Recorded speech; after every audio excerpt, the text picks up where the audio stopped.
to make the communities built properly. Every once in a while, sometimes beyond our control, circumstances beyond our control, we miss the ball. And this was, in my opinion, the case on 108th. And we weren't able to adequately get the development to pay for that street. And so we ended up with a street that was sort of unsafe, it was uncomfortable. The prime example of citizen involvement, Scott Peterson and his neighbors, very patient for a number of years, kept working with the city council until we could come up with the money to basically build 108th. And so we did that. Actually, that ribbon cutting was just a month or two ago. And the issue there, it's about safety, neighborhood safety. And so we actually got a couple candidates there to help us with the ribbon cutting. Some of the work that we've done in community improvement is an ordinance standpoint. We implemented a rental housing ordinance. And what is that?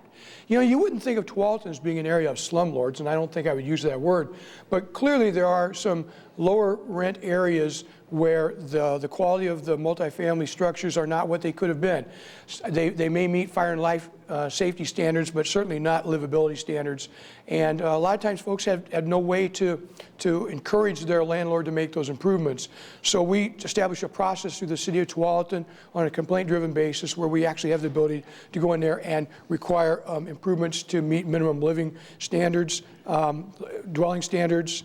We also, on the other end, took a look at some of the residential construction, and though from a marketability standpoint, you know, all the houses in Tualatin look great from the front, sometimes, particularly on a reverse frontage scenario against a major arterial, the back walls are just sort of monolithic. And so to maintain that sense of quality, we worked with the building community, home builders, to talk about ways to put windows and undulations and so on the backs and sides, and so that's underway. We've also upgraded the fence standards so that when some of the old wooden fences go down, if there are several fences together, they're rebuilt in masonry. We looked at the freeway-oriented signs along I-5, and back in the 70s when there's a lot of long-distance travel and people looking for lodging and that sort of thing, they probably had a use. But today, when you're looking at like a Bridgeport Village or those sorts of retail establishments, you can't imagine every shop in Bridgeport Village having a freeway-oriented sign. So it's sort of a concept that in many ways has outlived its usefulness. So we've curtailed that. You won't be seeing those continue to go up. The ones that are in place will be there for a period of time. But again, it's basically bringing our codes into the 21st century. You know, when you have codes and you think, well, all we need is more government and somebody tell us what to do and we'll be just fine, right? Well, as the community grows and as communities demand higher levels of quality, both in construction and in maintenance, both in the neighborhoods, in the residential, in the commercial and industrial areas, we put the codes in place as sort of like the glorified CCRs that you might have in your neighborhood, but they're only as good as our ability to enforce them. We don't go out carte blanche and say, well, let's see who can get today that hasn't, that's got a sign crooked or got an old car parked out in front, but on a complaint basis, and the tool is there so that if you have a complaint, we have a way to respond to that. We were getting large enough we just couldn't respond to them. So we hired a community services officer, and give you an idea of things that basically were left unattended. That's actually Tualatin. And some of those are neighborhoods that are not so remote. That's actually Tualatin. And so, and as an example, what's wrong with a sandwich board sign? Well, for one thing, through the help of the Chamber of Commerce 20 years ago, the business community came together to build a sign ordinance that said that's not the type of signs that we want. And if people are going to spend the money for monument signs, the guy next to him puts out a sandwich board sign, that's not really accomplishing equity either. So that's been part of the work of the code enforcement officer. And you can see some of the before and after pictures. They speak for themselves. And generally, it's been a very successful program. Another change is the red light photo. Long story short, we studied several intersections, concluded that the Bridgeport Lower Boones Ferry intersection had the most crashes relative to running red lights, the least safe intersection. So that's our first candidate area. That will be up and running, I'm believing, by late spring or early summer. And all I can say is if you decide you don't want to stop at a red light or that you want to go before it turns green, smile. That's sort of what they look like. That's not ours, but that gives you an idea. So we had a donation to our police department and a Mini Cooper given to us by Rasmussen, and we are minimizing crime. And our cops are big, tough guys. They want you to know that. And so the macho guys here had to throw in a couple of slides of working with kids, but some other tough guys who actually just had to leave, Tualatin Valley Fire and Rescue. Just want to do a big thanks to TVFNR. They are a class operation, internationally recognized. But they are also our local fire department. And in our station, we have a substantial amount of apparatus. Captain Brown and his crew also house one of 14 hazmat facilities in the state of Oregon. So we've got close proximity to emergency response at all levels. We have an outstanding volunteer program in the city of Tualatin. And these are the goals that our program coordinators and work of our volunteers have put together to increase civic engagement and continue to develop even greater partnerships with all the departments and work closely with schools. Last year, we had nearly 1,200 volunteers serving nearly 35,000 hours. That's the equivalent of probably 17 or so full-time employees if they were on the payroll. And they come in all shapes and sizes and ages and interests, and they might be working in a library or installing shelves or out cutting weeds.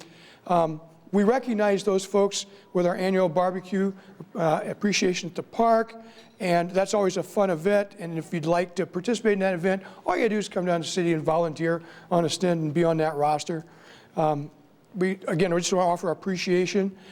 We have student volunteers through a number of ways. There is the Team Tualatin, where we have kids actually volunteer 2 weeks of their life in the summertime without pay, full-time work, doing all kinds of improvement work out in the city. We have families who volunteer. Eagle Scout projects are always amazing. The quality of the work they do, they acquire the materials, the labor, receptacles, plantings, paths. Our teen program, we don't have a teen center or a rec center per se, but we do have teens. So we try to facilitate hooking those teens up with activities that may be outside the city of Tualatin, and yet we can still do something positive with young folks, get them involved in a positive way so they're not being involved in some of the negative things that catch the headlines in the media. We have a student advisory council, about 10 years or so, maybe longer than that we've had the YAC. They put on Green Week this past summer. Outstanding event. I thought that would be, sort of, well, okay, that'd be kind of fun, and maybe 3 or 4 people will show up.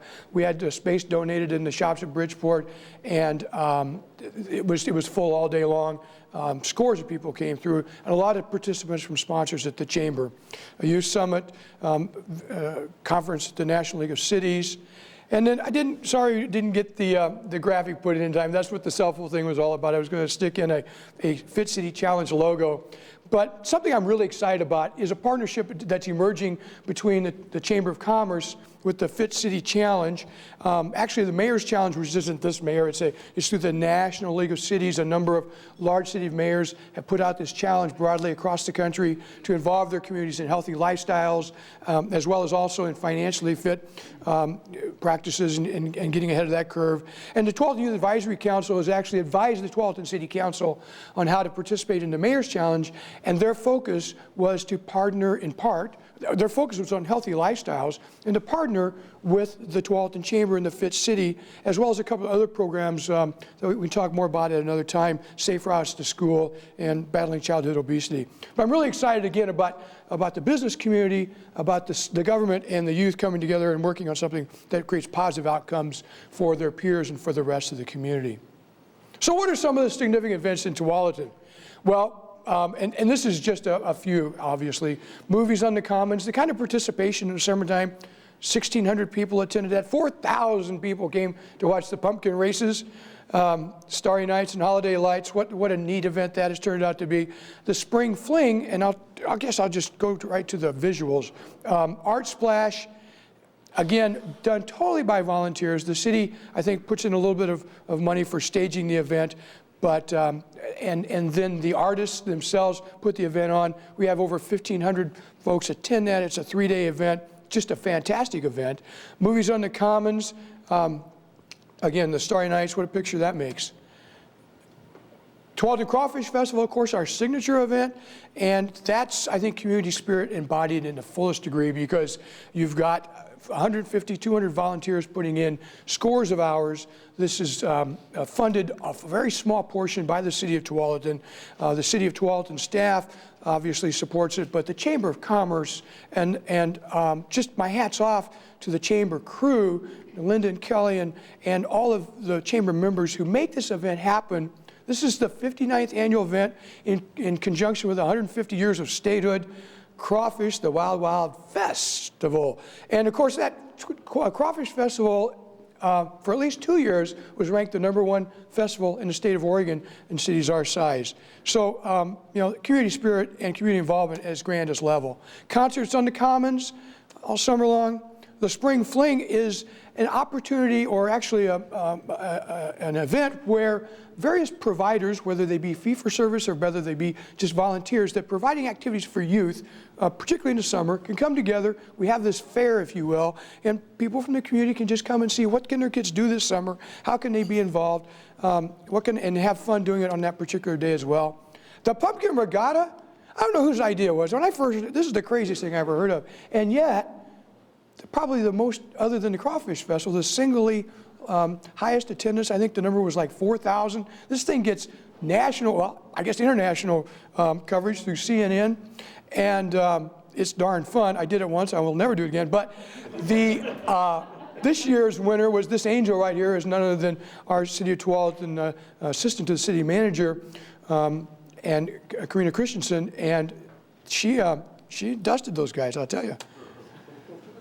The Heritage Center, you know, it's just fun to talk about that. This year was their 3rd anniversary. You all know the story probably of that building that was going to be demolished, and the Historical Society and the contributions of the business community moved that building with a little bit of help from the city, rebuilt it on city property, and it's now not just an old building that got saved, but it's a facility that lives daily, both from the standpoint of heritage and sharing that heritage, but also in daily activities, whether it be Chamber of Commerce meetings, or whether it be weddings, or whether it be City Council work sessions. That's the most exciting part, or if it's a stage for luminaire players. And again, just thanks to Larry and the crew and everyone that makes that happen. So looking ahead, what does tomorrow hold for us? Well, pretty much everything that we do from a community visioning standpoint is driven by Tualatin Tomorrow. And that's a project that engages the community to establish that vision and then monitors our progress on that vision.